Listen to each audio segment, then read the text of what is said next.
Welcome to part 2 of the JCT screencast on subject learning and assessment review meetings. If you are viewing this screencast as a group, this is an opportune moment to actually engage in an oral communication SLAR type experience. If you are a teacher viewing this alone, this is also an opportunity for you to engage with the features of quality and deepen your understanding of the assessment process.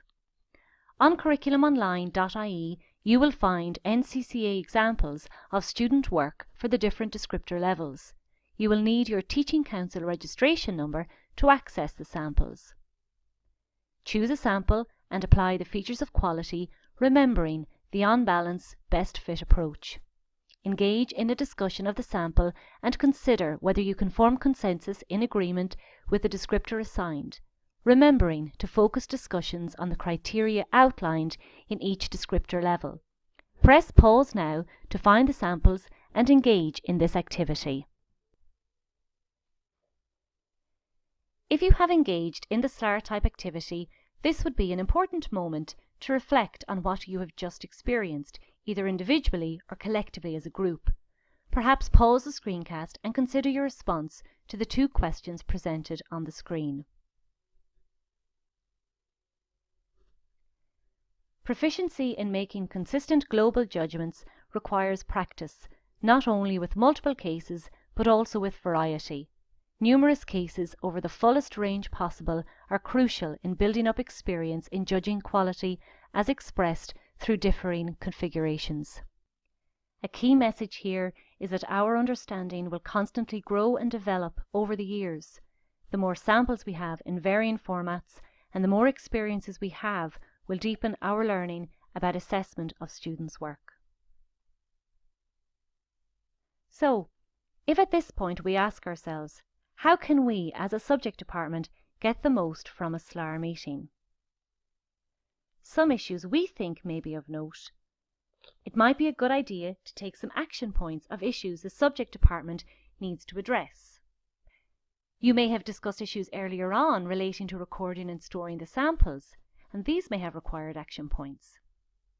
It is also a good idea to recognize the role of the facilitator and identify ways in which teachers within the department can support him or her. How will we make his or her job easier before the SLAR, but also during the SLAR meeting? Establishing ways of working as a group would also be important to ensure a SLAR meeting is effective. We need to remember that in a SLAR meeting, teachers will be bringing their own students' work. Perhaps that needs to be thought through a little and considerations need to be given to identifying some norms or establishing ways of working together as a group to guarantee a trusting space for everyone to engage. At this point, you may want to pause the screencast and consider some of the discussion points presented on screen. Having gone through the during stage of a SLAR meeting, we have now arrived at what happens after the SLAR meeting. We will finalize our provisional descriptors, which may need to be slightly adjusted as a result of decisions made at the SLAR meeting. This is also the time when we as teachers will reflect on our SLAR experience and allow all of the rich subject learning that takes place in SLAR meeting discussions to feed back into our teaching, learning and assessment practices.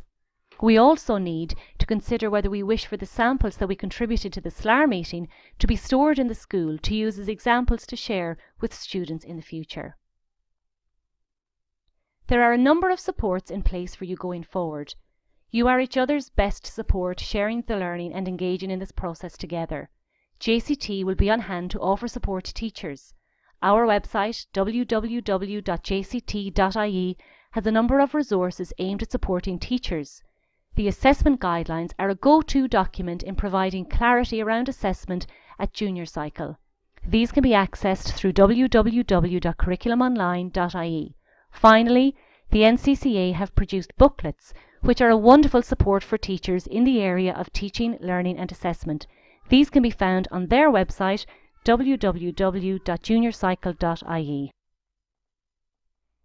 Please note on screen here some key dates for teachers of English, in particular the 2 dates for the subject learning and assessment review meetings. We end now by returning to our learning intentions and success criteria.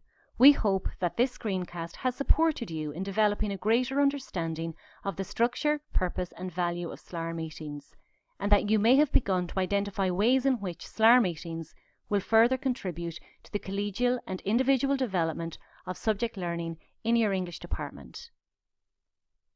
Thank you for engaging in this screencast.